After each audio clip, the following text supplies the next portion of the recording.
साथियों, आप सभी का विजय एग्जाम प्लेटफॉर्म पर स्वागत है। इस वीडियो में हम लोग कुछ महत्वपूर्ण करंट अफेयर को देखेंगे तथा उनसे संबंधित महत्वपूर्ण बिंदुओं की विस्तार से चर्चा करेंगे। तो चर्चा को प्रारंभ करते हैं। सबसे पहले बात कर लेते हैं एशियाई शेरों की संख्या की में जो वृद्धि हुई है उसके संदर्भ में। तो कॉन्टेक्स्ट यह है कि हाल ही में गुजरात राज्य के वन विभाग के अनुसार राज्य में गिर के जंगलों और सौराष्ट्र के कुछ अन्य हिस्सों में पाए जाने वाले एशियाई शेर अर्थात एशियाटिक लायन की संख्या में वृद्धि दर्ज की गई है तथा गुजरात वन विभाग द्वारा जारी आंकड़ों के अनुसार वर्ष 2015 में की गई गणना की तुलना में राज्य में एशियाई शेरों की संख्या में लगभग 29% की वृद्धि हुई है। 2015 में इनकी संख्या कितनी थी? 523 थी और 2020 में इनकी संख्या कितनी हो गई है? 674। तो संख्या भी याद रखिए, कई बार क्या होता है संख्या भी पूछ लेता है। और परसेंटेज कितने परसेंट की वृद्धि हुई है। अब थोड़ा सा एशियाई शेर अर्थात एशियाटिक लायन के बारे में देख लें। तो एशियाई शेर को का जो वैज्ञानिक नाम है वो क्या है? Panthera leo persica. क्या है? पैंथेरा लियो पर्सिका है। और ये मुख्यतः गिर के जंगलों जो कि गुजरात में स्थित है और जूनागढ़, अमरेली तथा भावनगर जिलों में फैले कुछ अन्य संरक्षित क्षेत्रों में ये पाए जाते हैं। तथा यदि इनके संरक्षण की बात करें तो एशियाई शेरों को भारतीय वन्यजीव संरक्षण अधिनियम 1972 के तहत जो अनुसूची वन है उसमें रखा गया है। अर्थात सबसे अधिक प्रोटेक्शन जिन वन्यजीवों को प्रदान किया गया है उनमें से आपका एशियाई शेर भी है। इसके अलावा आईयूसीएन की रेड लिस्ट में एशियाई शेरों को संकटग्रस्त अर्थात इंडेंजर्ड कैटेगरी में रखा गया है। तो ये वाला कैटेगरी याद रखिएगा कि आईयूसीएन की रेड लिस्ट में एशियाई शेर अर्थात एशियाटिक लायन किस कैटेगरी के अंतर्गत आते हैं। तो इंडेंजर्ड कैटेगरी में आते हैं। तो ये पूछ सकता है। अब इनकी जो जनगणना की गई उनकी जनगणना प्रक्रिया को देख लेते हैं। सबसे पहले थोड़ा सा इतिहास में जाकर देखते हैं कि कब से इनकी जनगणना का कार्य प्रारंभ होता है।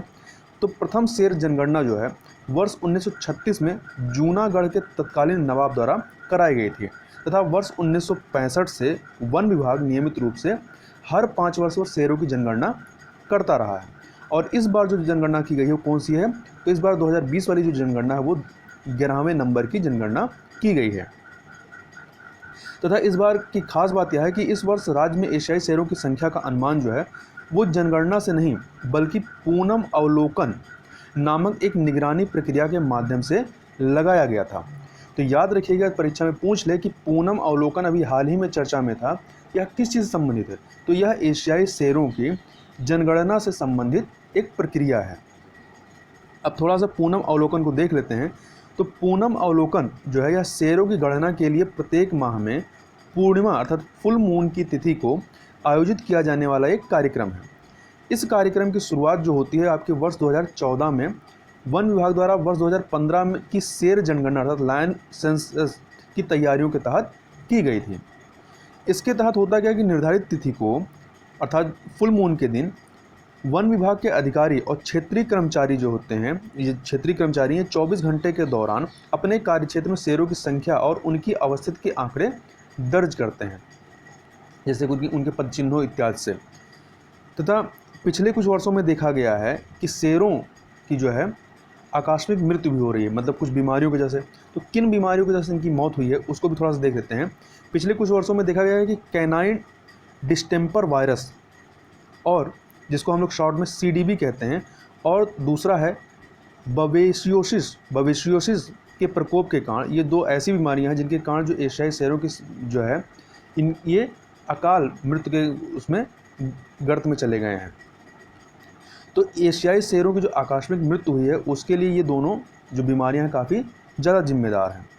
इसके अलावा यदि इनके संरक्षण की बात करें तो वर्ष 2018 में केंद्रीय पर्यावरण, वन एवं जलवायु परिवर्तन मंत्रालय द्वारा एशियाई शेर संरक्षण परियोजना अर्थात एशियाटिक लायन कंजर्वेशन प्रोजेक्ट की शुरुआत की गई थी। तो याद रखिएगा, एशियाई शेर संरक्षण परियोजना कब प्रारंभ की गई? तो 2018 में। और इस परियोजना का कार्यकाल जो है वो 3 वर्ष का है। अब यहाँ पर एक चीज़ ध्यान रखिएगा कि बाघ और लायन में, शेर में कंफ्यूज मत करिएगा कि बाघ, यदि बाघ का संरक्षण का पूछेगा तो वो अलग है और शेरों के संरक्षण का पूछेगा तो वो अलग है। तो यहाँ पे आप याद रखिएगा कि भारत सरकार के द्वारा भारत के राष्ट्रीय पशु बाघ अर्थात टाइगर के संरक्षण के लिए भारत सरकार ने 1973 में प्रोजेक्ट टाइगर शुरू किया था। ठीक है। और जो एशियाई शेरों के संरक्षण की परियोजना भी चालू की है, तब कब की गई है? 2018 में। तो ये दोनों डिफरेंस रखिएगा। और यह भी याद रखिएगा जो भारत का राष्ट्रीय पशु है वह शेर या लायन नहीं बल्कि आपका क्या है, बाघ है, टाइगर है। आगे चलते हैं, आगे बात कर लेते हैं आनुवांशिक रूप से संशोधित बीज अर्थात जेनेटिकली मॉडिफाइड सीड, या इसको शॉर्ट में हम लोग जीएम सीड के नाम से जानते हैं, इसके बारे में। तो कॉन्टेक्स्ट यह है कि हाल ही में शेतकारी संगठन नामक एक किसान संगठन द्वारा उन किसानों के खिलाफ एक आंदोलन चलाने की बात कही गई है जो चालू खरीफ के मौसम में बिना प्रशासनिक अनुमति के जीएम सीड्स का प्रयोग करने जा रहे हैं। तो इस वजह से यह जीएम सीड की जो चर्चा न्यूज में आई थी। तो हमारे लिए यहाँ महत्वपूर्ण है आनुवांशिक रूप से संशोधित बीज अर्थात जीएम सीड के बारे में जानकारी होना, यह किसे कहते हैं। तो आनुवांशिक रूप से ये संशोधित बीज हैं, ये ऐसे बीज होते हैं जिनके आनुवांशिक पदार्थ को वैज्ञानिक तरीके से रूपांतरित किया जाता है तथा ऐसा इसलिए किया जाता है ताकि फसल की उत्पादकता में वृद्धि हो सके तथा फसल को कीट प्रतिरोधी अथवा सूखा प्रतिरोधी बनाया जा सके। इसके अलावा जेनेटिक इंजीनियरिंग द्वारा वांछित प्रभाव प्राप्त करने के लिए कई सारे प्रोसेस किए जाते हैं, जैसे कि टिश्यू कल्चर है, म्यूटेशन है। म्यूटेशन का हिंदी में अर्थ होता है उत्परिवर्तन। तो टिश्यू कल्चर, म्यूटेशन एवं सूक्ष्म जीवों की मदद से पौधों में नए जीनों का प्रवेश कराया जाता है। अब ये नए जीन क्या होते हैं कि जिस भी प्रकार की आपकी रिक्वायरमेंट होती है कि आपको जो पौधा है किस प्रकार का चाहिए, कीट प्रतिरोधी चाहिए, सूखा प्रतिरोधी चाहिए, कि उत्पादकता में वृद्धि चाहिए, उस प्रकार का वो पौधा आप तैयार कर सकते हैं। अब इसको एक एग्जाम्पल के माध्यम से देखें तो इस तरह की एक बहुत ही सामान्य प्रक्रिया में पौधे को एग्रोबैक्टीरियम ट्यूमेफेसियंस नामक सूक्ष्म जीव से संकरण कराया जाता है। संकरण का जो इंग्लिश होता है उसे क्या कहते हैं, हाइब्रिडाइजेशन कहते हैं। और संकरण में होता क्या है कि दो पादपों या दो प्रजातियों के मध्य क्या किया जाता है, निषेचन कराया जाता है और एक नई प्रजाति जो होती है वो उत्पन्न होती है। और ये जो नई प्रजाति होती है, चूँकि दो अलग अलग पादपों या दो अलग अलग प्रजातियों के बीच निषेचन होता है, तो ये जो नई प्रजाति होती है वो क्या होती है, हाइब्रिड प्रजाति कहलाती है। तो संक्रमण का मतलब यही है, तो इसको याद रखिएगा। तो यहाँ पर क्या किया जाता है, जो एग्रोबैक्टीरियम ट्यूमेफेसियंस होता है इस नामक सूक्ष्म जीव से संकरण कराया जाता है और इस सूक्ष्म जीव को टी-डीएनए मतलब होता है ट्रांसफर डीएनए नामक एक विशिष्ट जीन से संकरण करा करके, हाइब्रिडाइजेशन करा करके पौधे में इस डीएनए का प्रवेश कराया जाता है। और इस एग्रोबैक्टीरियम ट्यूमेफेसियंस के टी-डीएनए को फिर क्या किया जाता है, वांछित जीन से, मतलब जैसा जीन आपको चाहिए कि आपको कीट प्रतिरोधी चाहिए कि सूखा प्रतिरोधी चाहिए, तो उससे उस वांछित जीन से सावधानीपूर्वक इसको प्रतिस्थापित किया जाता है। और यहाँ पर जो है एग्रोबैक्टीरियम ट्यूमेफेसियस वाला, ये इसको कीट प्रतिरोधक बनाने के लिए ऐसा किया जाता है। तो इस प्रकार से पौधे को जीनोम में बदलाव ला करके वांछित गुणों वाली फसल को जीएम या जेनेटिक मॉडिफाइड करके उसको जो भी आप जिस प्रकार के वांछित गुण चाहते हैं फसल में वो प्राप्त कर सकते हैं। तथा यदि भारत के संदर्भ में बात करें तो भारत में बीटी कपास एकमात्र अनुमति प्राप्त जीएम फसल है जिसको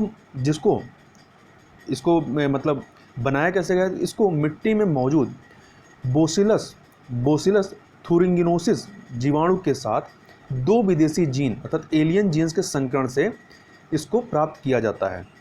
यहाँ पर ध्यान रखिएगा, यह जो बीटी कपास जो नाम आया है बीटी, यह किस वजह से आया, तो इसमें जो मिट्टी में मौजूद जो जीवाणु होता है इसका नाम है बेसिलस थुरिंगिनोसिस, इसी के नाम पर इसका नाम बीटी कपास पड़ा हुआ है।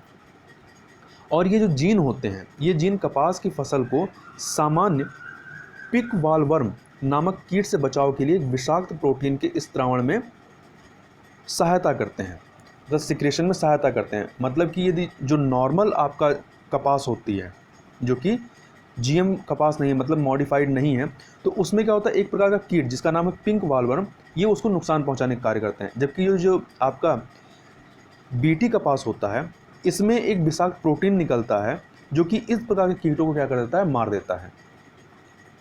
इसके अलावा शाकनाशी सहिष्णु कपास अर्थात हर्बिसाइड टॉलरेंट काटन, मतलब ये क्या होते हैं, जो कीटाणु होते हैं मतलब पौधों में लगने वाले, उनको ख़त्म करने का कार्य करते हैं। तो शाकनाशी सहिष्णु कपास एक अतिरिक्त जीन एवं अन्य मिट्टी के जीवाणु के साथ संकरण कराने से प्राप्त की गई है। मतलब ये जो जीन है इस तरह से प्राप्त होती है और ये करती क्या है, ये पौधे को सामान्य हाइब्रिसाइड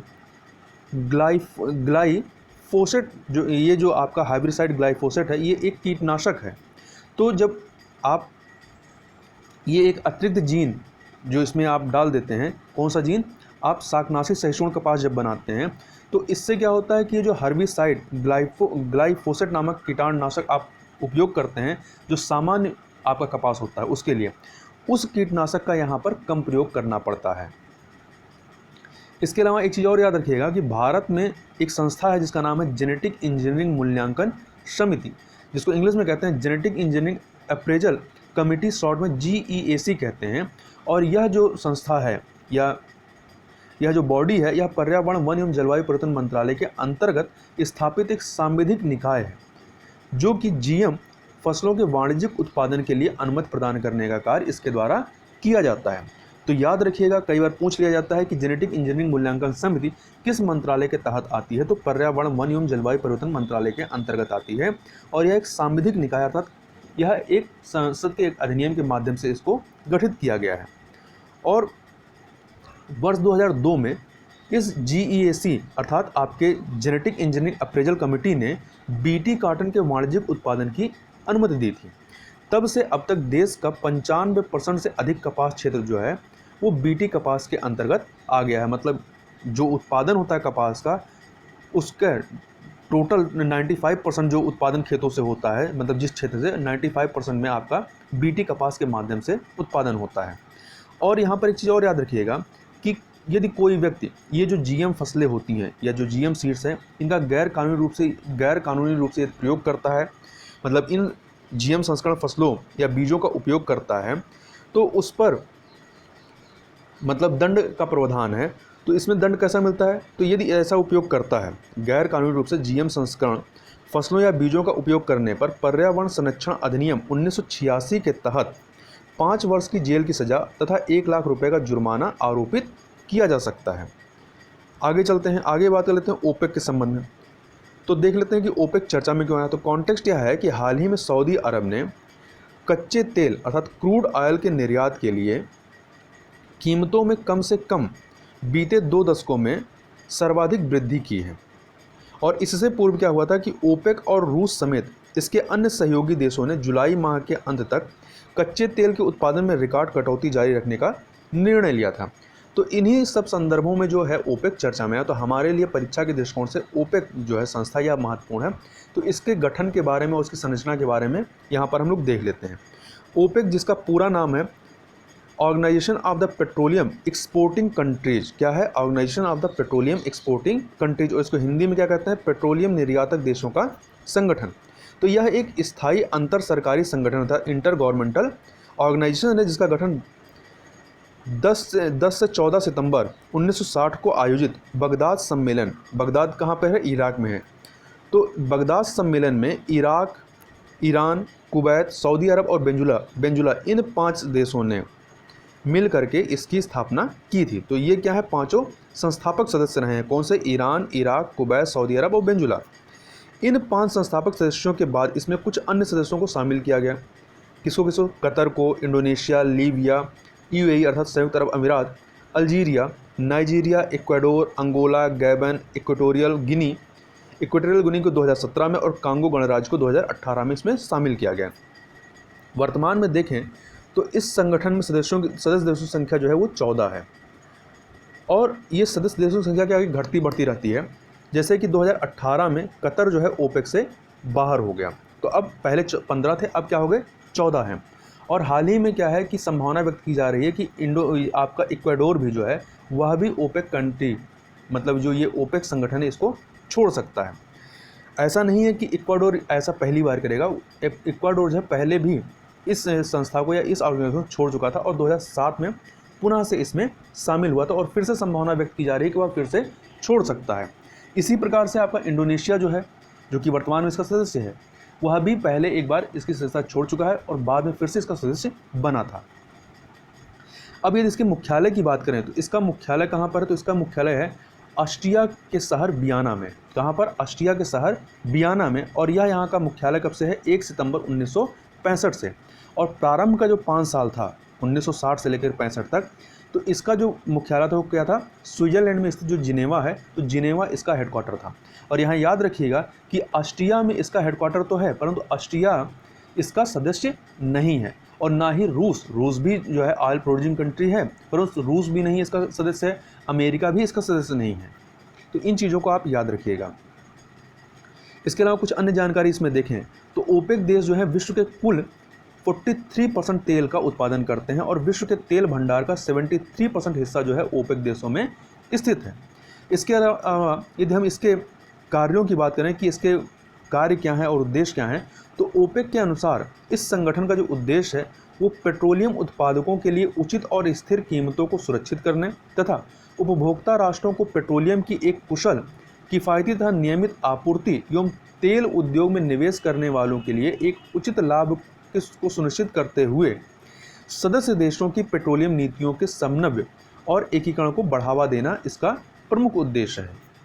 तथा यहाँ पर जब हम लोग पेट्रोलियम उत्पादों की चर्चा कर रहे हैं तो एक तथ्य याद रखिएगा फैक्ट के रूप में कि भारत को जो पेट्रोलियम तेल आपूर्ति करता देश शीर्ष देश हैं, मतलब सबसे ज़्यादा जो भारत जो है तेल का इंपोर्ट किससे करता है, तो यह आपका इराक से करता है। पहले सऊदी अरबिया नंबर 1 पे था, अब पिछले दो वर्षों से क्या है, इराक जो है नंबर 1 पे हो गया। नंबर 2 पे सऊदी अरब है, 3 पे आपका ईरान है, फिर यूएई है। तो ये 2019 का जो है ये डेटा है, इराक, सऊदी अरब, ईरान और यूएई। आगे चलते हैं, आगे बात कर लेते हैं अथिरापल्ली जल विद्युत परियोजना के संबंध में या अथिरापल्ली हाइडल पावर के संबंध में। तो कॉन्टेक्स्ट यह है कि भारी जन विरोध के बीच केरल सरकार ने त्रिशूर जिले में केरल के त्रिशूर जिले में चालक्कुड़ी नदी पर प्रस्तावित विवादास्पद अथिरापल्ली जल विद्युत परियोजना पर फिर से आगे बढ़ने का निर्णय लिया। अभी तक इसको रोक दिया गया था, अब फिर से ये इसको आगे बढ़ाने पे यहाँ की केरल सरकार विचार कर रही है। तो इस जल परियोजना के बारे में देख लेते हैं। ये जो जल विद्युत परियोजना है, तो अथिरापल्ली जल विद्युत परियोजना, तो 163 मेगावाट की स्थापित क्षमता वाली इस परियोजना को केरल के त्रिशूर जिले में पारिस्थितिक रूप से संवेदनशील चालक्कुड़ी नदी पर स्थापित करने की योजना जो है सर्वप्रथम 1979 में बनाई गई थी। और इस परियोजना के तहत इस पर 23 मीटर की ऊंचाई और 311 मीटर लंबाई का एक गुरुत्वाकर्षण बांध अर्थात ग्रेविटी डैम प्रस्तावित किया गया था। और ऐसा नहीं है कि इस नदी पर यह पहली बार बांध बनाया जाएगा। चालक्कुड़ी नदी पर पहले से ही जल विद्युत से संबंधित 6 बांध और सिंचाई संबंधित 1 बांध निर्मित किया गया है। तो याद रखिएगा, यदि परीक्षा में पूछ ले कि आपका अथिरापल्ली जल विद्युत परियोजना अभी हाल ही में चर्चा में था, यह किस नदी पर है या किस राज्य की परियोजना है, तो याद रखिएगा चालक्कुड़ी नदी पर यह परियोजना स्थापित होना है और यह केरल राज्य से संबंधित है। अब थोड़ी चर्चा हम लोग चालक्कुड़ी नदी के बारे में कर लेते हैं।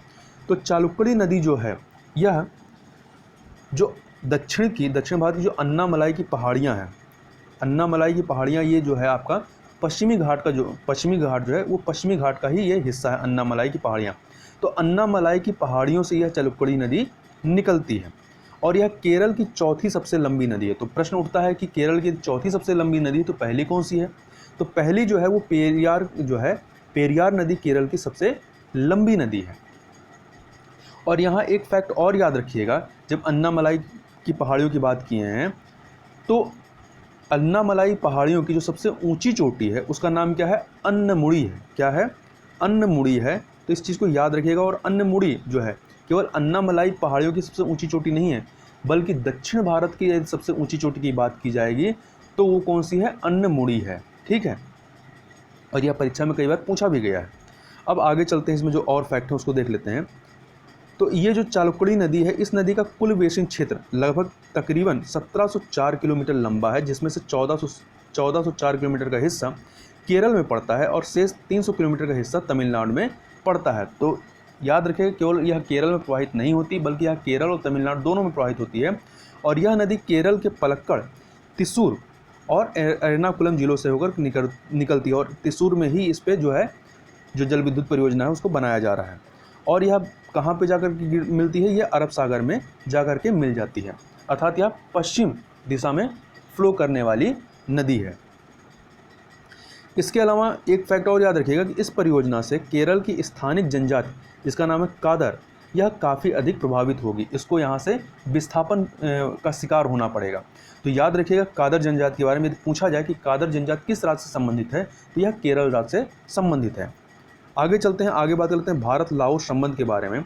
तो कॉन्टेक्स्ट यह है कि हाल ही में भारतीय प्रधानमंत्री द्वारा लाओस के प्रधानमंत्री से फ़ोन पर कोविड-19 महामारी के कारण उत्पन्न स्वास्थ्य तथा आर्थिक चुनौतियों पर विचारों का आदान प्रदान किया गया है। तो इस वजह से यह चर्चा में आया था। तो हमारे लिए थोड़ा सा लाओस की अवस्थित मैप में और लाओस के बारे में कुछ सामान्य जानकारी परीक्षा के दृष्टिकोण से महत्वपूर्ण हो जाती है। तो हम लोग यहाँ पर यदि मैप देखें तो ये आपका एशिया का मैप है। तो एशिया के मैप में यदि हम इसकी अवस्थित को देखें तो आप यहाँ पर देख सकते हैं, इधर आपका ये भारत है और यहाँ पर ये आपका लाओस है, ठीक है। और लाओस की राजधानी याद रखिएगा क्या है, लाओस की राजधानी वियंतियाने है। क्या है? वियंतियाने इसकी राजधानी है। और यह दक्षिण एशिया का एकमात्र जो है स्थलबद्ध अर्थात स्थलरुद्ध देश है, अर्थात इसकी सीमा समुद्र से नहीं लगती है। और यहाँ पर हमारे लिए महत्वपूर्ण है कि इसके पड़ोसी देश कौन से हैं, मतलब किससे किसके इसकी सीमा जो है साझा होती है। तो इधर आप देखेंगे, इधर आपका वियतनाम है, यहाँ पर कंबोडिया इससे जुड़ा हुआ है, इधर थाईलैंड है और इधर म्यांमार और इधर चाइना की सीमा लगी हुई। तो किससे किससे सीमा लगी है? चाइना, वियतनाम, कंबोडिया, थाईलैंड और म्यांमार, इन देशों से इसकी सीमा लगी हुई है। तथा यहाँ पर एक चीज़ और ध्यान रखिएगा कि देखिए भारत और इसके बीच में केवल एक ही देश पड़ता है, कौन सा? म्यांमार पड़ता है। और कई बार परीक्षा में पूछ लिया जाता है कि जो कर्क रेखा है, ट्रॉपिक ऑफ जो कैंसर है, वो एशिया के किन देशों से होकर गुजरता है। तो यहाँ पर आप देखेंगे भारत से, बांग्लादेश से, म्यांमार और चाइना और यहाँ ताइवान, वियतनाम को छूते हुए निकल जाती है। पर इधर आपका थाईलैंड, कंबोडिया या लाओस को टच नहीं करती और आगे जाकर के ताइवान को भी, आगे ताइवान पड़ता है, वहाँ ताइवान से होकर के निकल जाती है। तो ये कुछ सामान्य जानकारी यहाँ के बारे में याद रखिएगा। अब आगे चलते हैं। अब लाओस के बारे में हमने थोड़ा सा देखा ही, अब लाओस के बारे में कुछ अन्य चीज़ें देखें तो यहाँ पर मेकांग नदी जो है यहाँ के कार्गो तथा यात्रियों के परिवहन का प्रमुख मार्ग है। तो मेकांग नदी जो है वो आपके लाओस से भी होकर गुजरती है। तथा लाओस जो है वर्ष 1953 में फ्रांसीसी शासन की समाप्ति के बाद स्वतंत्र हुआ। मतलब इस प्रकार से कह सकते हैं कि लाओस किसका उपनिवेश था? तो फ्रांस का उपनिवेश था 1953 तक। तो 1953 में यह आज़ाद होता है, परंतु उसके बाद लंबे समय तक यह साम्यवाद से प्रभावित रहा है। और इसके बाद लाओस जो है वर्ष 1997 में आसियान अर्थात association of south east Asian nation, जो साउथ ईस्ट के देश हैं उनका यह एक ऑर्गेनाइजेशन है। इसमें 10 जो सदस्य हैं वो शामिल हैं। तो लाओस जो है आसियान का सदस्य 1997 में बनता है तथा वर्ष 2013 में विश्व व्यापार संगठन तथा वर्ल्ड ट्रेड ऑर्गेनाइजेशन का यह सदस्य बनता है। इसके अलावा जो लाओस है यह एक गरीब देश है जिसकी 80% जो आबादी है या जो जनसंख्या है वो कृषि संबंधित कार्यों में संलग्न है। हालांकि यहाँ जल विद्युत की अपार संभावना होने के कारण लाओस जो है वो स्वयं को दक्षिण पूर्व एशिया की battery of south east Asia के रूप में भी देखता है। मतलब यहाँ पर विद्युत की जनरेट किया जा सकता है बड़ी मात्रा में या बड़े स्तर पर। अब थोड़ा सा भारत लाओस संबंध को विभिन्न डायमेंशन में देखें तो जैसे यदि राजनीतिक डायमेंशन में देखें तो फरवरी 1953 में आज़ाद होता है और फरवरी 1956 में दोनों देशों के मध्य राजनीतिक संबंधों की स्थापना के बाद से दोनों देशों के बीच शीर्ष नेताओं द्वारा कई बार उच्च स्तरीय यात्राएं की गई। जैसे ये हाल की यात्राओं की बात करें तो 2016 में भारतीय प्रधानमंत्री ने यहाँ की यात्रा की थी और 2018 में लाओस के प्रधानमंत्री ने भारत की यात्रा की थी। इसके अलावा ये सुरक्षा के डायमेंशन को देखें तो वर्ष 1994 से भारतीय तकनीकी और आर्थिक सहयोग अर्थात Indian technical and economic cooperation ITEC समझौते के तहत 2 सदस्यीय भारतीय सेना प्रशिक्षण दल लाओस के रक्षा कर्मियों के लिए प्रशिक्षण का आयोजन इनके द्वारा किया जाता है। यदि आर्थिक डायमेंशन में देखें तो दोनों देशों द्वारा लाओस के लिए कृषि क्षेत्र से जुड़ी 3 त्वरित प्रभाव परियोजना अर्थात क्विक इम्पैक्ट प्रोजेक्ट के समझौता ज्ञापन पर हस्ताक्षर किए गए हैं, जिससे कि लाओस में कृषि को ज़्यादा उपयोगी बनाया जा सके, क्योंकि वहाँ पे 80% जो जनसंख्या है वो कृषि पर ही डिपेंड करती है। यदि कल्चरल एस्पेक्ट देखें या सांस्कृतिक संबंधों को देखें तो भारत सरकार विभिन्न योजनाओं के तहत प्रतिवर्ष लगभग 120 प्रकार की छात्रवृत्तियां यहाँ के बच्चों को प्रदान करती है। और वर्ष 2007 में दोनों देशों द्वारा लाओस के वट फू में स्थित एक प्राचीन शिव मंदिर, जो कि यूनेस्को की विश्व धरोहर स्थल सूची में शामिल है, उसकी पुनर्बहाली अर्थात उसको जो ढांचा हो सही दोबारा से पुनर्निर्माण करने के लिए भारत सरकार के साथ एक समझौता ज्ञापन पर हस्ताक्षर किए गए थे। इसके अलावा दोनों देश जो है प्राचीन बौद्ध सभ्यता को भी साझा करते हैं तथा लाओ पीडियार के राष्ट्रीय प्रतीक जो यहाँ का राष्ट्रीय प्रतीक है थलंगलूपा स्तूप, ये दोनों ही क्या है भगवान बुद्ध से संबंधित हैं। इनकी पुनर्बहाली करने के लिए भी एक समझौता ज्ञापन पर हस्ताक्षर किए गए थे। तथा याद रखिएगा कि भारत जो लाओस है ये भारत के विस्तारित पड़ोस अर्थात एक्सटेंडेड नेबरहुड का एक हिस्सा है। तो एक्सटेंडेड नेबरहुड का मतलब डायरेक्ट पड़ोस में तो नहीं है, थोड़ा सा हट करके है। तो एक्सटेंडेड नेबरहुड इसका हिस्सा है क्योंकि केवल म्यांमार जो है लाओस को भारत के जो उत्तर पूर्व राज्य हैं अर्थात नॉर्थ ईस्ट के जो स्टेट हैं उनसे अलग करने का कार्य करता है, जैसा कि हम लोगों ने मैप में देखा था। आगे चलते हैं। आगे हम लोग अब कुछ टिडबिट्स करंट अफेयर को देख लेते हैं। इसमें सबसे पहले है गुलजार दहलवी के बारे में। तो गुलजार दहलवी के बारे में बात करें तो उर्दू के मशहूर कवि आनंद मोहन जुत्सी गुलजार दहलवी, इनका पूरा नाम यही था, आनंद मोहन जुत्सी गुलजार दहलवी, इनका भी हाल ही में निधन हो गया।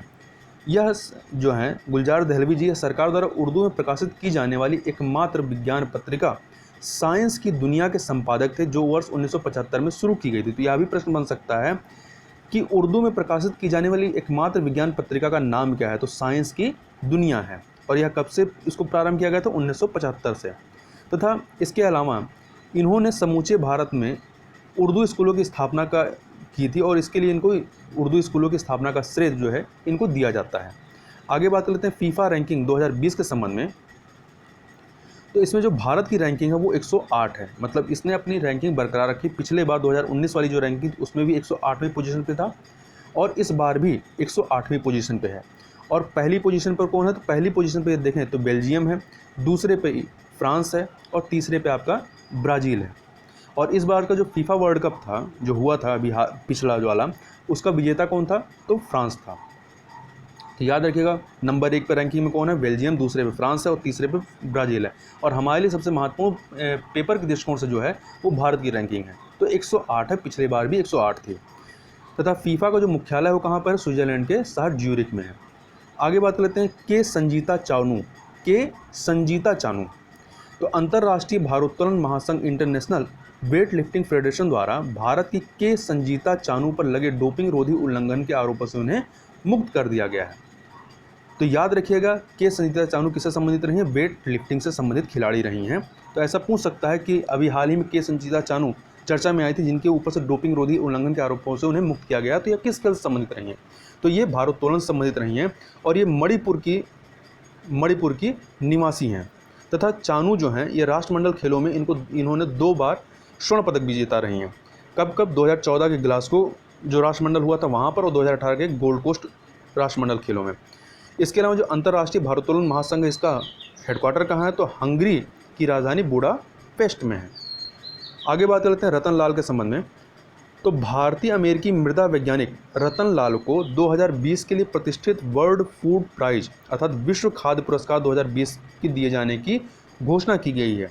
तो याद रखिएगा पूछा जाए विश्व खाद्य पुरस्कार 2020 किसे दिया गया है या वर्ल्ड फूड प्राइज 2020 किसे दिया गया, रतन लाल जी को दिया गया है। और उन्हें इस पुरस्कार से प्राकृतिक संसाधनों के संरक्षण और जलवायु परिवर्तन के प्रभाव को कम करने वाले खाद्य उत्पादन को बढ़ाने हेतु मृदा केंद्रित दृष्टिकोण विकसित करने और इसे मुख्य धारा से जोड़ने के लिए यह सम्मान इनको प्रदान किया जाएगा। तथा इस पुरस्कार के बारे में बात करें तो विश्व खाद्य पुरस्कार एक अंतर्राष्ट्रीय पुरस्कार है जो दुनिया में भोजन की गुणवत्ता, मात्रा या उपलब्धता में सुधार करके मानव विकास को उन्नत करने वाले व्यक्तियों की उपलब्धियों को सम्मानित करने के लिए दिया जाता है। आगे चलते हैं। आगे एक कार्यक्रम है जिसका नाम है स्त्री कार्यक्रम। तो स्त्री कार्यक्रम के बारे में देख लें तो हैदराबाद सिटी पुलिस ने हैदराबाद सिटी सिक्योरिटी काउंसिल के साथ मिलकर घरेलू हिंसा और दुर्व्यवहार के शिकार महिलाओं की सहायता करने और उन्हें सशक्त बनाने के लिए एक प्रोग्राम चलाया है जिसका नाम है स्त्री, जिसका पूरा नाम ये देखें तो see trumps through respect, equality and empowerment. तो यह फुल फॉर्म है इसका, और शॉर्ट में क्या है, स्त्री। तो स्त्री नामक कार्यक्रम चलाया गया है। तो याद रखिए किसके द्वारा, किस राज्य के द्वारा चलाया गया, तो तेलंगाना राज्य के द्वारा चलाया गया। वहाँ के हैदराबाद सिटी पुलिस ने चलाया है, और किसके साथ मिलकर के, हैदराबाद सिटी सिक्योरिटी काउंसिल के साथ मिलकर के। और यह किस संबंध में, तो जो घरेलू हिंसा और दुर्व्यवहार के शिकार महिलाएं हैं उनकी सहायता करने, उन्हें सशक्त बनाने के लिए। तो इस प्रकार से यहाँ पर हमने कुछ महत्वपूर्ण करंट अफेयर को देखा। तो इस वीडियो में बस इतना ही, मिलते हैं नेक्स्ट वीडियो में, तब तक के लिए बहुत बहुत धन्यवाद।